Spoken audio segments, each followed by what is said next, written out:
Welcome to the world where rookie cops think their badge is a magic wand. Presto change-o, laws be gone. Today, we will discuss 4 rib-tickling, eyebrow-raising incidents where our heroes in blue forgot the rule book. Meet officers clueless, baffled, and dazed, facing off with citizens who remembered their civics class better.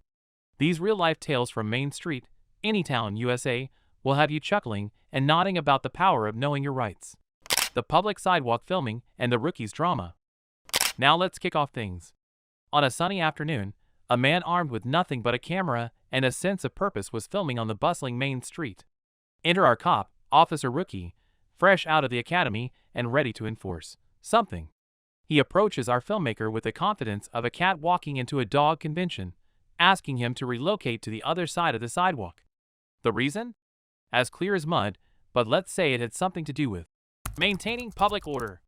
The man, standing his ground like an unmovable statue of civil liberties, refuses to budge. I have the right to film here, he asserts, armed with knowledge and a smidge of sass. What's your name and your badge number? I just thought I'd ask your name. My name's Officer Siegel, 1738. Thank you. Yep. What we're going to ask of you, you're allowed to film, but we need you on the opposite side. No, of the sir. sidewalk. No, you don't. Yeah, we do. No, I'm on the public sidewalk. You have no authority over me. So, Get back in your car, you're dismissed. Leave me alone. it's not the way it works. That's the way it's going to work You're today. also on camera, too.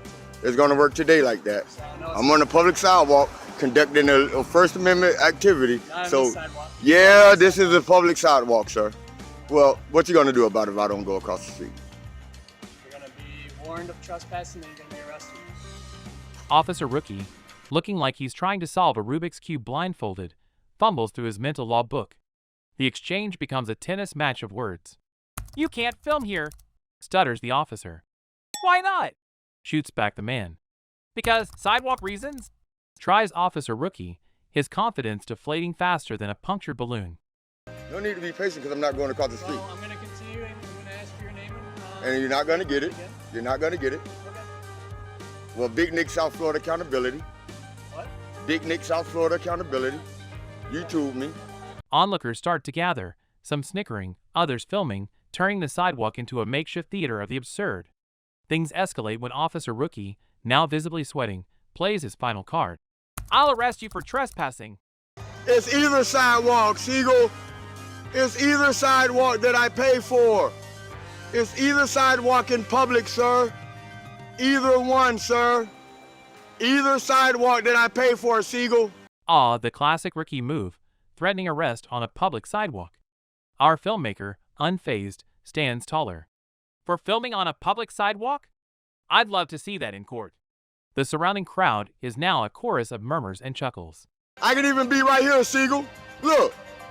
I can even come over here. I can even come over here, Siegel. I can even come right here, Siegel.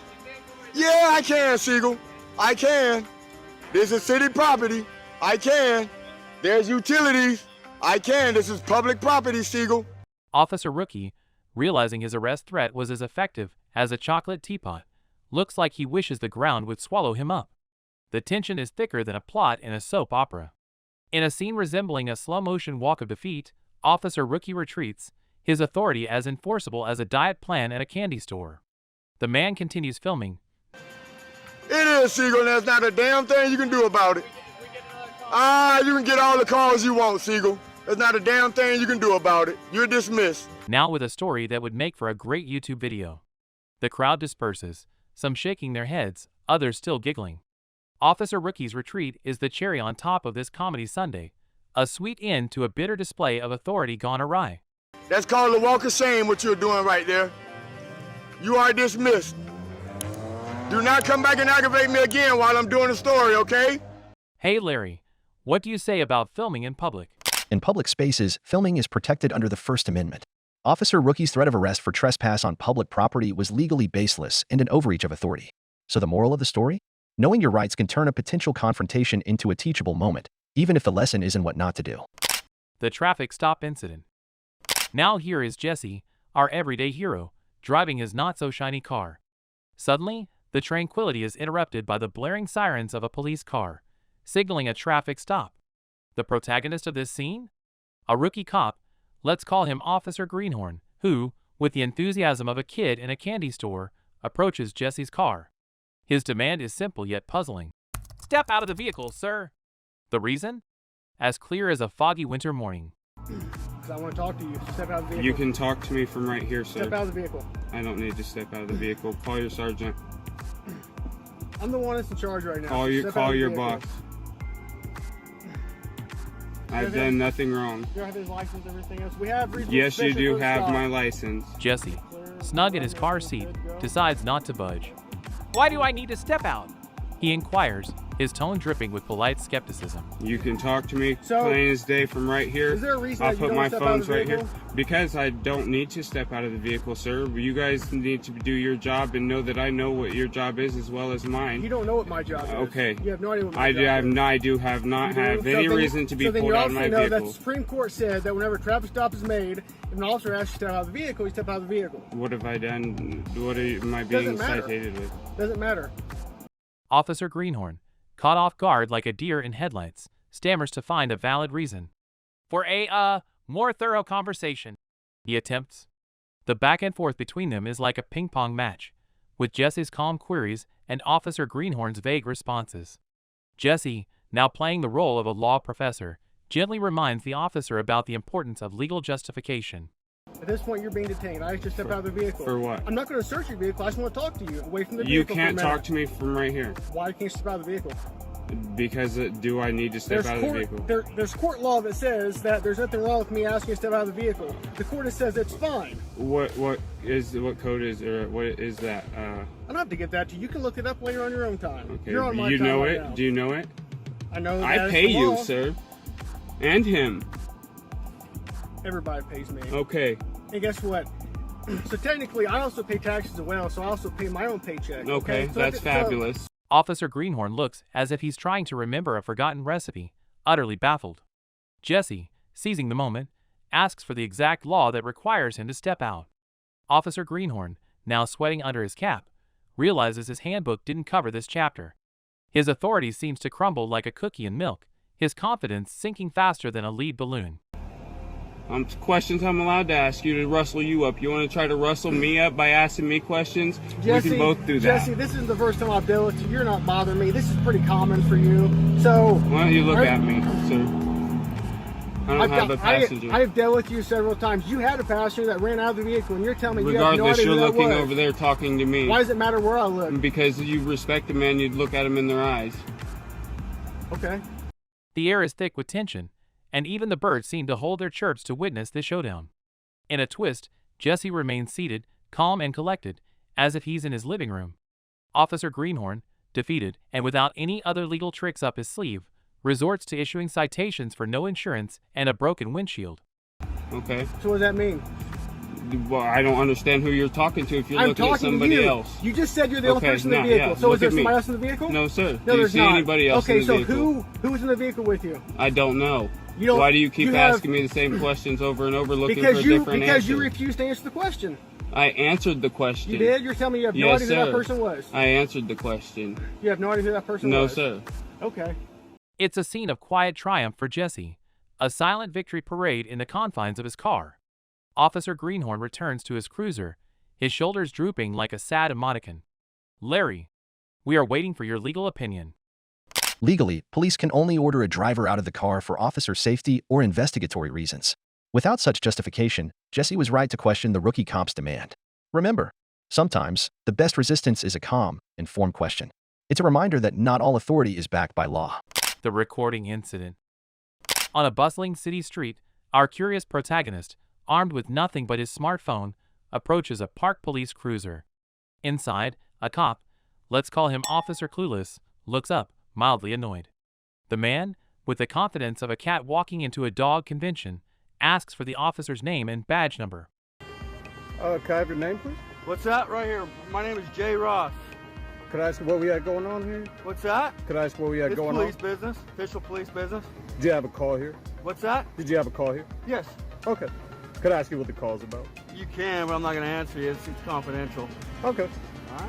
Do you have an identification number by chance? 612. 612. Thank you. 612. Yep. Thank you very much. Officer Clueless complies, but, sensing an impending YouTube moment, asks the man to step back, citing sensitive information. The scene is set, a public sidewalk, a man with a phone, and a cop with a plea for privacy. The man, firmly planted like a tree in fertile soil, refuses to budge. I have the right to record. Yeah, I'm good with you filming me. I don't but have here's to the deal. move anywhere. There's Here's no the law deal. that says I Here's can't the be deal. here.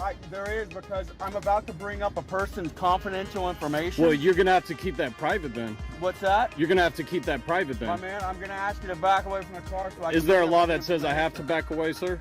There's a law that says that he has a right to keep his information. What law is private. that? Would you want someone? Would you want? Are you somebody referring to filming the all- Fourth Amendment? Would you want somebody to film you while all your information was on the screen? Well, it's not about what I want. You said that there's a law, so now I'm trying to find out what that law is. He asserts, his phone unwavering in his hand.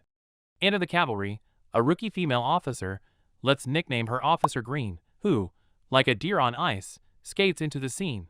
She attempts to reinforce Officer Clueless' request, but with the legal footing of a toddler in a lawyer's suit. So just stand. in You're front. gonna restrict me from exercising my constitutional Man, right? I'm about to bring up somebody's personal information, and I'm not going to show it to you. So you're asking an officer to block the view of my camera? The view of you being able to see my person's You're personal asking your information- officer to block the view of my camera? The man stands his ground, turning the sidewalk into a stage for a constitutional debate. The officers, fumbling like jugglers with too many balls, struggle to articulate a clear legal basis for their privacy plea. The man, now in his element, challenges the officers on legal grounds, his words sharp as a lawyer's suit. Show me the law that prohibits my recording, he demands. Do not touch You me. better back up. What law says I have to back up? He's going through someone's personal What law? information. You What cannot. law? What law? You're gonna be obstructing with our investigation. How so, ma'am?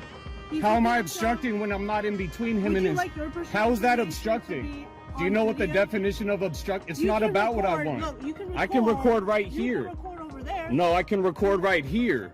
You can record over Call there. a supervisor. I'm not Who's over talking to you. there? You wanna talk Bring to him. I'm not Who's talking to over you there? anymore. Don't touch me. Don't get in the way of my camera. Officer Clueless and Officer Green exchange glances, their expressions a mix of confusion and desperation. The air is charged with tension, like a courtroom awaiting a verdict. The officers' inability to cite any law turns the scene into a tragicomedy, their authority melting like ice cream on a hot day. In a crescendo of frustration, the man demands a supervisor, his voice echoing off the surrounding buildings. If there is a... I'm not gonna touch... No, I'm not... No. Back it up. You said there is a law that says I can't record that. I'm requesting you to tell me what law that is. The officers, flustered and outmaneuvered, resemble contestants on a game show who've been asked $1 million question with no lifeline. The man, schooling the officers on privacy and rights, leaves them speechless and ineffective. Do an investigation. So you're just dancing around the question because you have nothing to back up your claim that it's against the law to record that. You guys have to make it private. I'm allowed to stand in public and exercise my constitutional rights. Yeah, but right now we're doing an investigation, so that was our issue. You also said I was obstructing. Do you know the definition of the word obstructing? It's a physical act. I'm not physically obstructing. Me standing here exercising my constitutional rights cannot be obstructing. The scene ends not with a bang, but a whimper, as the officers are left to ponder their encounter with a citizen well versed in his rights. Now let's have a quick law session with our expert, Larry. Public officials, including police officers, have no expectation of privacy while performing their duties in public, making recording them generally lawful and a protected First Amendment activity. Knowledge is power, especially regarding rights in public spaces. A smartphone and confidence can be mightier than a badge and uniform. The gas station standoff. On June 4, 2021, at a Quick Trip in Locust Grove, Georgia, Mr. Hellcat, known for his Royal Muscle Founder Hellcat YouTube channel, casually parks his car and makes a phone call. After about 20 to 30 minutes, officers Pitts, James, and Mosley from Locust Grove Police approach him. They're curious, maybe too curious. They pepper him with questions. What are you doing? Lost? Waiting for someone. Their tone is more Columbo than courteous, the setting more a stage for a drama than a simple gas station. What's going on, man? Are you hanging out? Are you meeting somebody? Are you waiting on somebody? Are you lost? I live out here. So, the reason I'm asking, we've been here how long? Probably 20 minutes? 30 minutes. 30 minutes? Yeah, Hadn't got any gas. You hadn't gone in and got any food. You parked at a gas pump. And I know the tank's not on this side. It's on the other side, right? No, I'll never take this stuff gas. So, what are you doing? I'm just chilling. I don't want to go home yet. I can't sit in the parking lot. Mr. Hellcat, unruffled, explains he's just chilling. The officers, however, aren't buying it. They ask for his ID, hinting they need to confirm he lives nearby. Georgia doesn't have a stop and identify law, but there's a twist. The state's loitering statute allows officers to request ID if someone's behavior raises alarm. Here, the officers seem to be stretching this statute like a rubber band, aiming for a reason to probe further. You can make it super difficult, but you do No, have I'm to give just, your I'm ID. just wondering why y'all. I've literally been on the phone just talking. I know. Go ahead and get your ID, and then while you give us your ID, she can speak with you. But you need to identify yourself, so go ahead and get your ID. So right now what it falls under is loitering. So loitering, yes. Yes. Because like if you were like getting gas, waiting on somebody, like if you were doing anything other than just kind of like hanging out, it wouldn't be an issue. Well, I've been on the phone. We know. They're suspicious, citing the area's history with drug activity. But Mr. Hellcat stands his ground, calm and collected, his response as smooth as the paint on his Hellcat. The officers attempt to explain Georgia's loitering law to Mr. Hellcat, but their explanation is as clear as mud. They're essentially saying, "You're here, that's weird, ergo suspicious." The officers mention a past drug offender approached Mr. Hellcat, adding to their suspicions. But really, it's like accusing someone of being a chef because they're standing near a kitchen.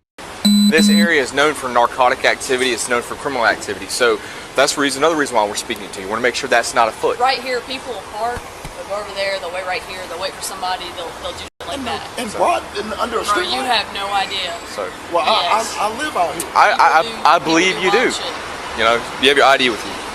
Is the license or is the address on your license current? Is that No. okay. What's your current address?